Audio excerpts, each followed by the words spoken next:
Tai, žodžiu, papasakosiu apie savo paskutinį susitikimą su Valdu. Ir kaip ten kas buvo.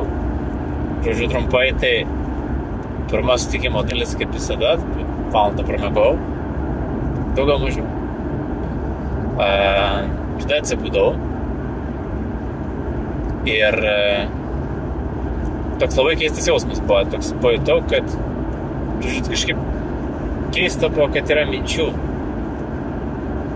Ir tada pagalvojau, kaip keista, nes pačioje pradžioje, kai pradėjau eiti pas Valdą, man kažkaip tas tom mintim tvarkytis sekėsi gerokai geriau. Ir tada kažkaip pagalvojau, kad kaip keista man nei tas mintis ten kažkaip rušiuoti, nei kažkaip labai jas ten, reiškia, išjungti, neišeina. Tai, žodžiu, visaip, kad aš ten galvojau, ką ten man su jom, žodžiu, kaip ten su jom sutvarkyti, ką ten padaryti.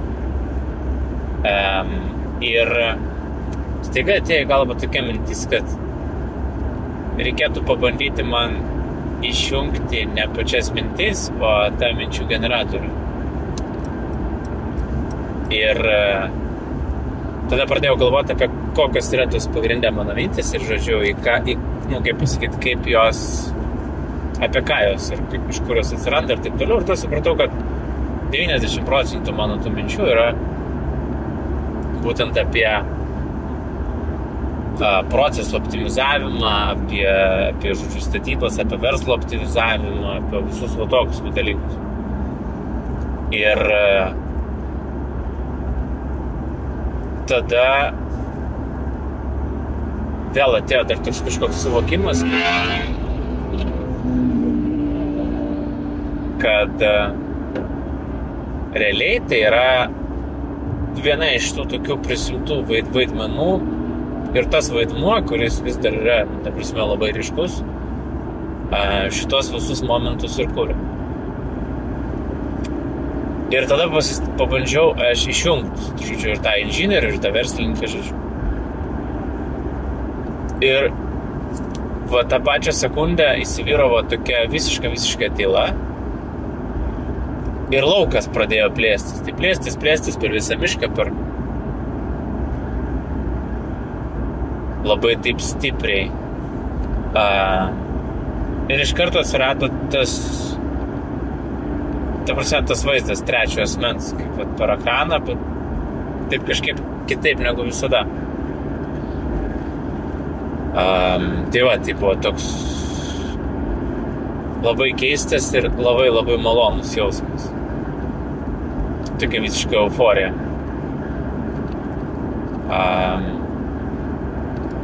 Ir dabar aš pastebiu, kad jeigu pas mane atsiranda, pradeda atsirasti kažkokios tai mintis ir kažkokie tokie momentai, tai pasistengiu iš karto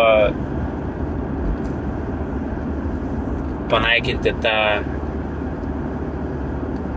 tą kuris tai kuria.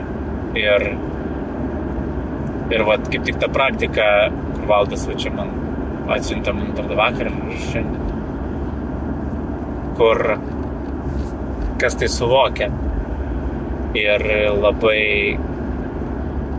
man jinai padeda kažkaip tada iš karto bam išsijungi ir tada galvoti, kad tuščia.